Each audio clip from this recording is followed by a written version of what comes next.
বক্তব্যটা ডোনাল্ড ট্রাম্পের ভীষণভাবে ভাইরাল হয়েছে। উনি রীতিমতো শক্তি প্রদর্শন করেছেন। কি বলেছেন একটু শোনাই।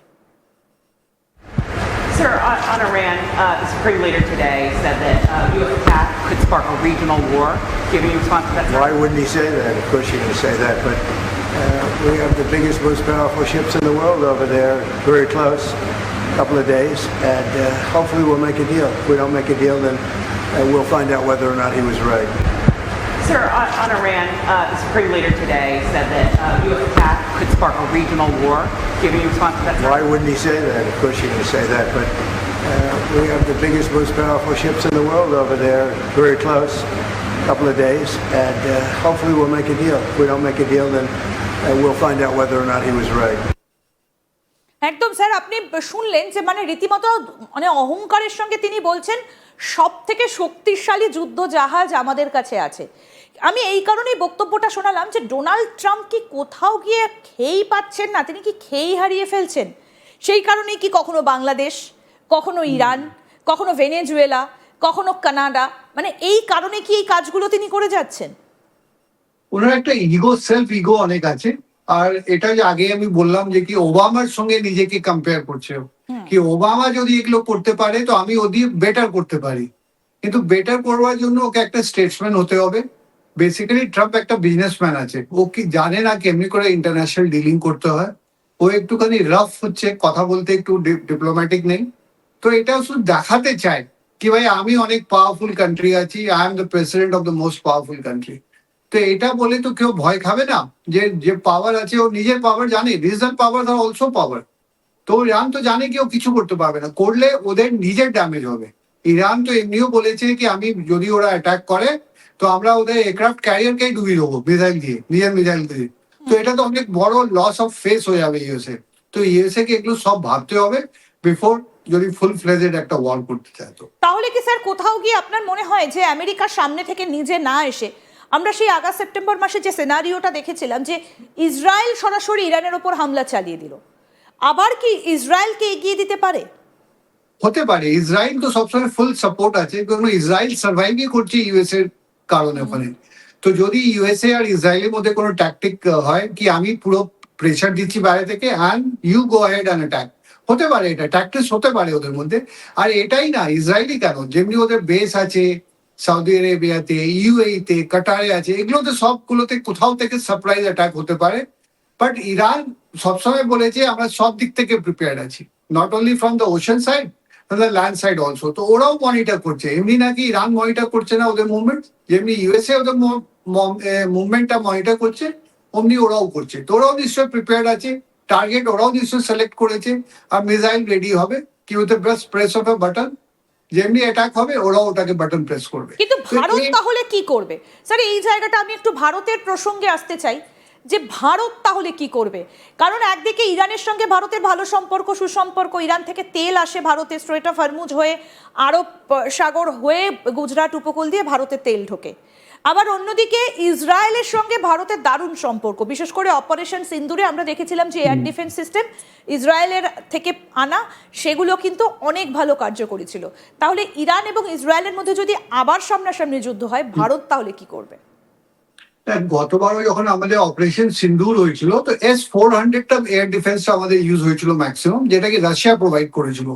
ইসরায়েলেরও এয়ার ডিফেন্স ছিল, বাট S-400টা ম্যাক্সিমাম ইউজ করা হয়েছে, they suppose to be the best in the world.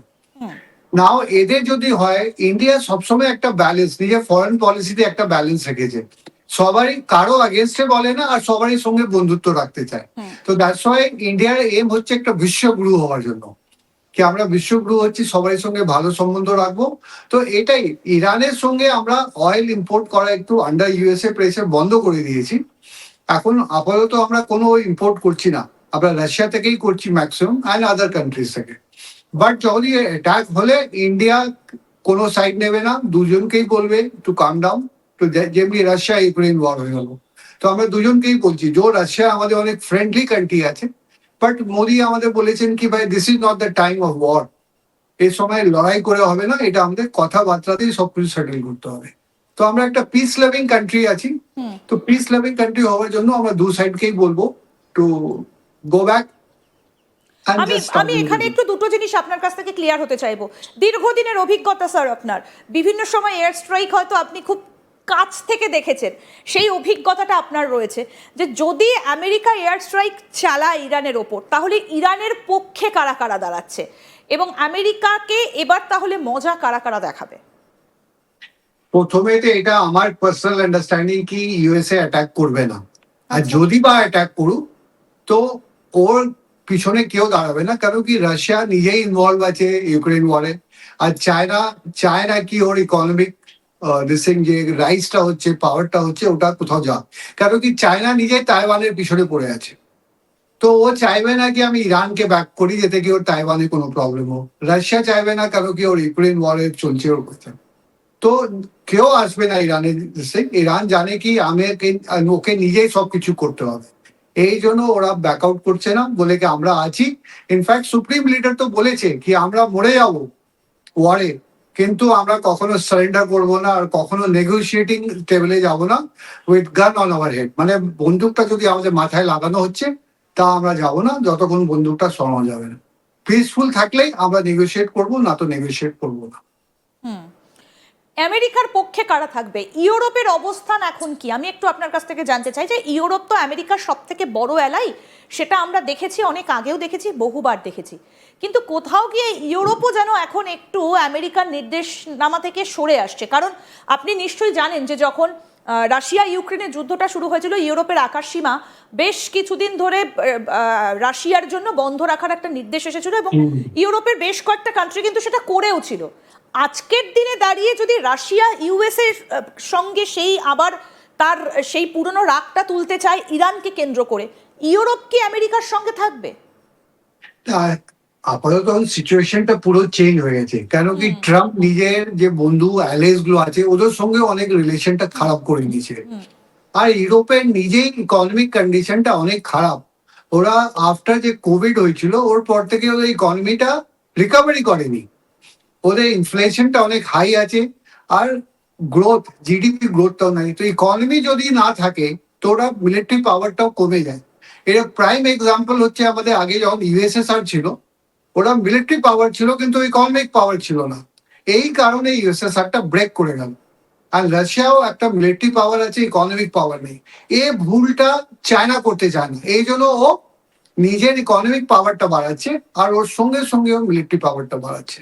তো যখন ইউএসএ যদি ইরানকে অ্যাটাক করে, ফার্স্ট অফ অল ওকে কারো ব্যাকআপ চাই না, কারণ একলাই এত পাওয়ারফুল আছে কি কোনো কান্ট্রিকে অ্যাটাক করতে পারে। কিন্তু যদি কেউ রেসিপ্রোকেশন হয়, কেউ যদি অন্য কিছু করে, ওর ফ্রেন্ডলি কান্ট্রিকে অ্যাটাক করে, তখন ইউএসএ কে একটু প্রবলেম হবে সব কান্ট্রিকে একসঙ্গে ডিফেন্ড করা। বাট সার্টেনলি ইউরোপ আসবে না, ইউরোপ কিছু সাপোর্ট করবে না ইউএসএ কে।